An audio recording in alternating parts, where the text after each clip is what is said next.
weapon some believe to be the worst heavy primary in the game, the Brass Beast has certainly never been a crowd favorite.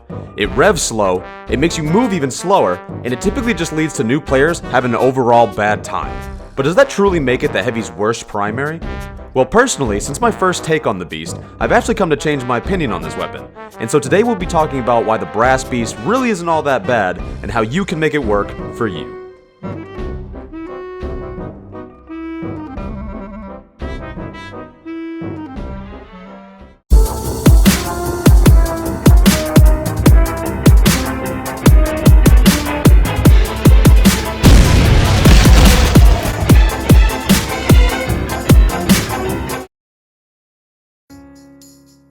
Now, the Brass Beast is basically a weapon of high risk and high reward, but to fully understand this, let's take a look at this weapon's stats.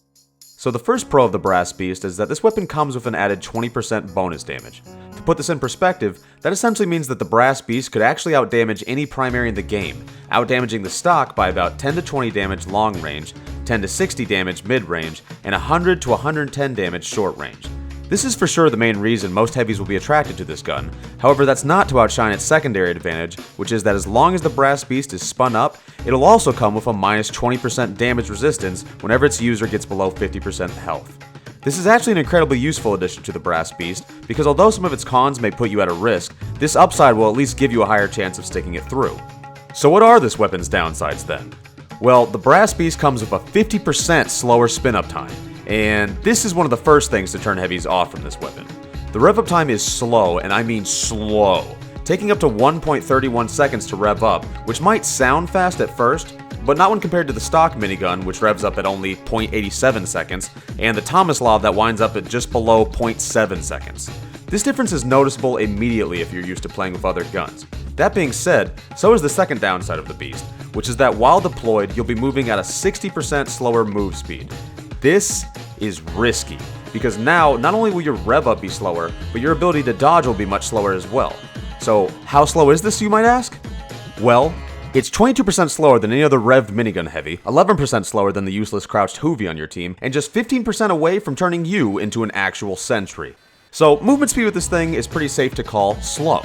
But that's okay, because the Brass Beast isn't just a weapon of high risk and high reward. The Brass Beast is also a weapon of patience.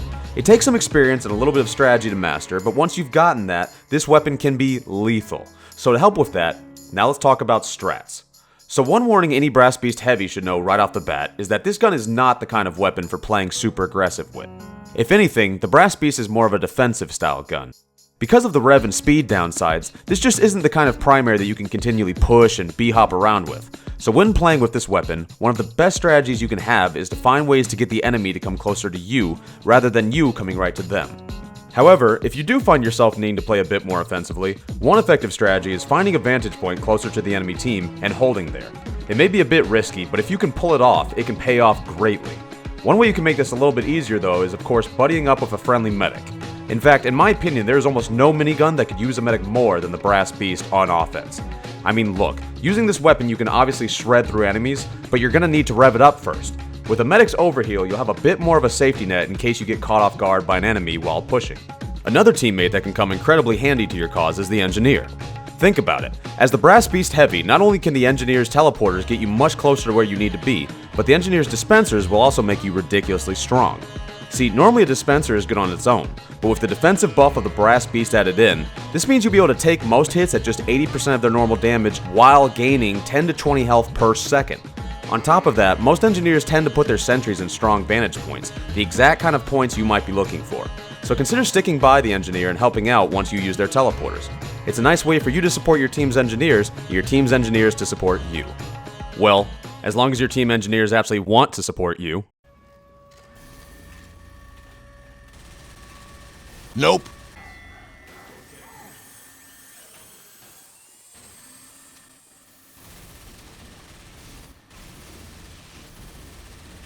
Nah. Hey-ya!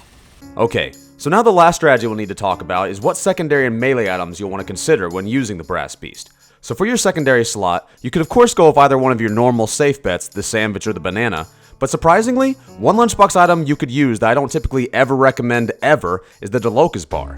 Now hear me out on this. The DeLocus bar does only heal 100 health for the heavy and provide an extra 50 HP overall, but combined with the Brass Beast damage resistance, this means that not only will you be an extra tanky heavy with 350 health, but this also means that now, it'll only take you reaching half of 350 for your damage resistance to kick in. In other words, not only will you have more health overall, but your damage resistance will activate 25 HP earlier than it would have before. On top of this, every 10 seconds you'll also be able to provide a small amount of health to your team's medic by throwing them one of these bars. However, if you're not playing teamed up with a medic while using this weapon, I should probably say that I wouldn't recommend making DeLocus bar your first choice, but it is something you could consider later on if you do find a medic. And lastly, for melee choices, I'd strongly recommend going with either the Fist of Steel or the Gloves of Running Urgently. Basically, these melee choices aren't going to be used as your brute force kind of weapons, but are more so going to be your options out. See, often with the Brass Beast, you're going to find yourself accidentally planting yourself in a bad position, and when this happens, a good getaway plan will be necessary for your survival. With the Gloves of Running Urgently, you'll be able to hightail it out of most enemy sightlines as soon as you can swap weapons, and with the Fist of Steel, you can safely run away from ranged attacks while still keeping up a damage resistance like you've already had with the Beast. This will be a bit more helpful though, as the Fist of Steel raises your damage resistance from 20 to 40%, as well as helping you move 62% faster. And so now, with all that out of the way, you're now ready to go and test out the most powerful minigun in the game. It's going to be rough at first if you don't have much practice, but just remember, this weapon just takes some knowledge and a little bit of getting used to, so don't get discouraged. Anyways, I hope you guys enjoyed the video, leave a like and a comment if you did, and be sure to check out my Discord in the pinned comment below. And until next time, this was Big Joey! Later.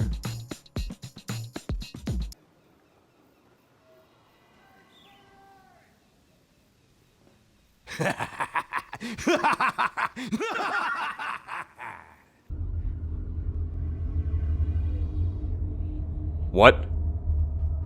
Wait, what? Where?